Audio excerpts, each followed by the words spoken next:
Alright everybody, I'll make this short and sweet so I can get on it. This is Texas, it's real humid, so I'm going to have to turn the fans on and you can't hear me talk, so I want to say a little bit before we get started. We are showing you how to remove your Y pipe on the concrete floor. What I'm trying to accomplish here is using all DIY and tools you would have at home, most people would, and show you how it's done so you can take your engine out the top. So what we're about to do right now is we're about to put that jack to the rear of the subframe. On these cars right here, these models, the Eldorado and the 97 older Sevilles and the DeVilles all the way up to 99 have a arch hewed up in the rear of the subframe in the middle. It's not centered, so you can't just take your jack and put it directly in the middle of that arch and think the car is going to be lifted up straight. So to do something very simple, just grab yourself a little block of wood about 7 to 8, maybe 9 inches long, something nice and strong, a little 2x4. Shorter it is, the stronger it is.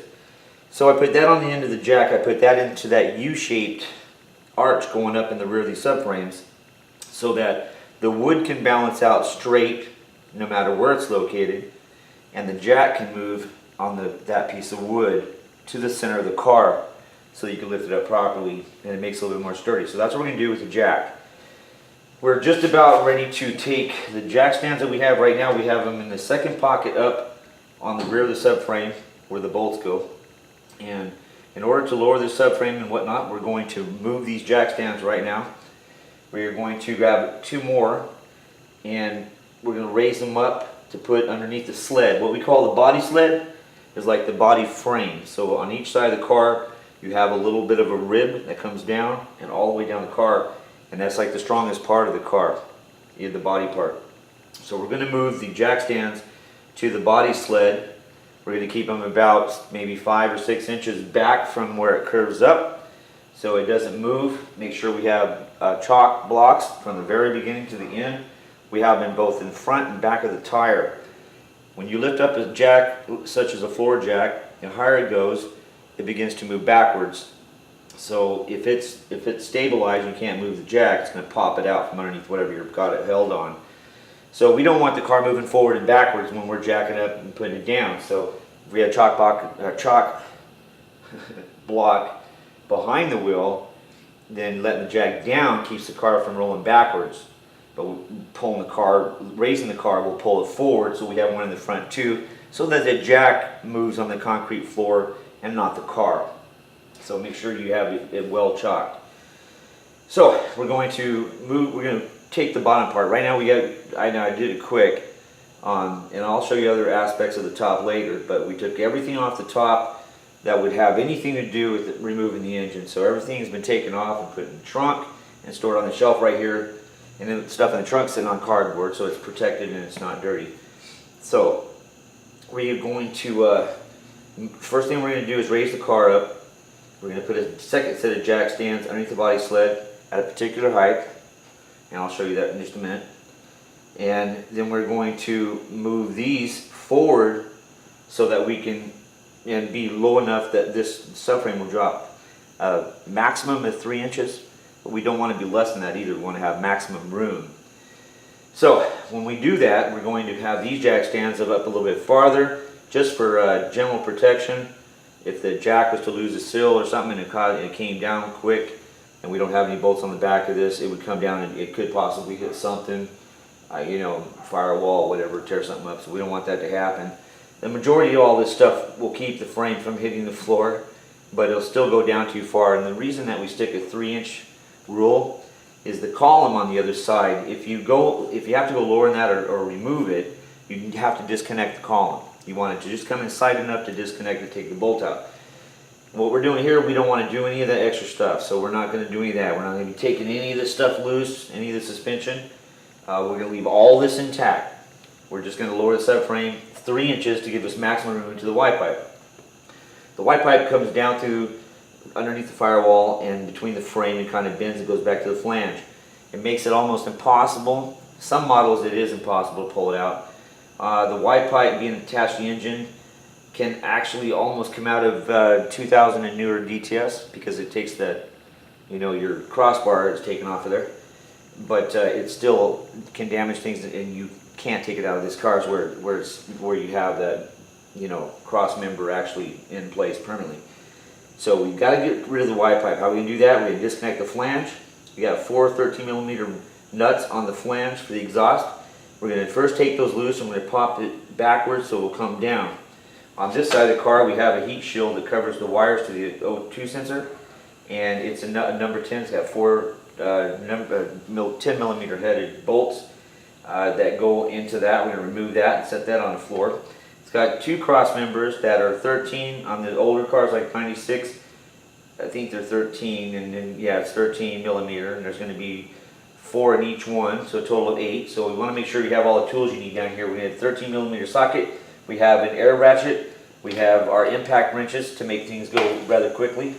We have a right now we have this 1/2-inch drive to take out the 18mm on the subframe, but this will also turn into the ratchet. We're going to break loose the Y pipe bolts. You got 2 15mm and 2 10mm on there. The 10mm are on your left bank, and then the 15mm are the strongest part of it, which is held to the manifold of the right bank. So we're going to take those out. You can't get to them unless you lower the subframe. So you want to be careful in all aspects.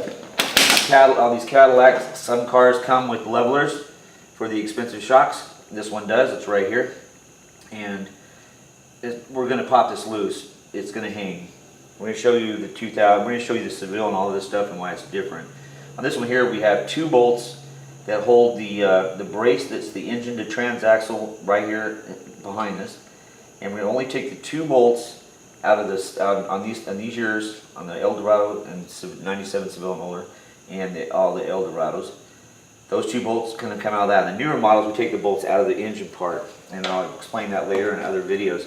So we're going to take these levelers loose on both sides. It'll keep this from popping out, but if this ever does pop out because you forgot to take that off, no big deal. You slip this back in, it'll punch its way back in. So we're going to just take a ratchet wrench real quick and take this and let it hang. It'll be out of the way. There we go. So that's the leveler. We're just going to let it hang like that. I can see the 2 bolts in the bracket to transaxle from engine right bank side to the transaxle right there. I gotta get those 2 out. We also have another motor mount that's right on the back side that connects to the right bank on the block, and we call it the apex because it goes up and it's into a 1 hole. So we call it the apex in the shop, whatnot. That's my brother's engineering stuff. But anyway, it's got 1 bolt at the top. It's gonna be 15mm head. When you have the subframe down, we're going to take a 3/8 ratchet and a 3/8 ratchet and a 3/8 extension, and we're going to take a 15mm socket, and we're going to put it up above the subframe while it's down, and we're down there, and take that 1 bolt out the side, and then that's going to take care of the back side. And in this issue, now this engine's been out before, but if it hadn't, there would be a bracket, a brace between 1 and 2 or 1 and 3 cylinder. And it would go right through the manifold, and it's going to come right down and attach to the back behind this lower motor mount. It's going to be behind that, and it's going to be a 15mm nut, and you got to be able to pull that off. I use a body shop knocker, and it hooks on the back of that because it's on a swing, and pop it off the bolt head. But it's not on this car, so we're not going to worry about that. Just to give you a heads up on that. So anyhow, I'm going to go around and I'm going to get started here. We still have a bracket that's connected the engine on the rear to the transaxle. We're going to disconnect that, pull the splash guard down off the front of the tranny, and we're going to before that, we're going to take the pickle fork off the side. So that's going to be on the front side, and then that'll give us free access, which I'll show you a trick, which I do from the top. Makes it real simple to take all 4 of those bolts out. It only takes a couple minutes. Out of the flex plate, aka flex plate or flywheel. Anyhow, it's late, I'm tired, I've been working all day. Anyhow, bear with me. So that's the apex, those 2 bolts, and that bracket's going to come out. There's no bracket on the back side here we got to worry about in this car. And we just disconnect that leveler so it would hang right there and get out of our way so we can reach those bolts. While the subframe's down, we'll get that apex, and we'll also get the Y pipe off. So we're going to get started. The first thing I'm gonna do, I'm gonna leave you over there so you can see it from a distance. I'm going to get the jack up and get the jack stands underneath the body sled, get it prepared, and so I can lower it and get all that out. And then I will move the camera around underneath the car so you can see it in action, how to take the white pipe off. So anyhow, we're gonna go ahead and get started. I'm going to shut up because I get these fans back on. It doesn't take long to heat up. It's still 95 degrees right now, and it's also like 100% humidity, I want to say. I know it's not, but it feels like it. Okay, here we go. I'm not going to speak. See you talking in a minute.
Okay, cool. So that's part one of 2 parts of the Y pipe removal. It's also, I think, part 4 of the series. So we'll have this in 2 different locations to work with it. So I'm going to shut you off for a minute while I get your camera all set up under the car so that you can see the Y pipe all come out, live. So give me a couple minutes and I'll be right back.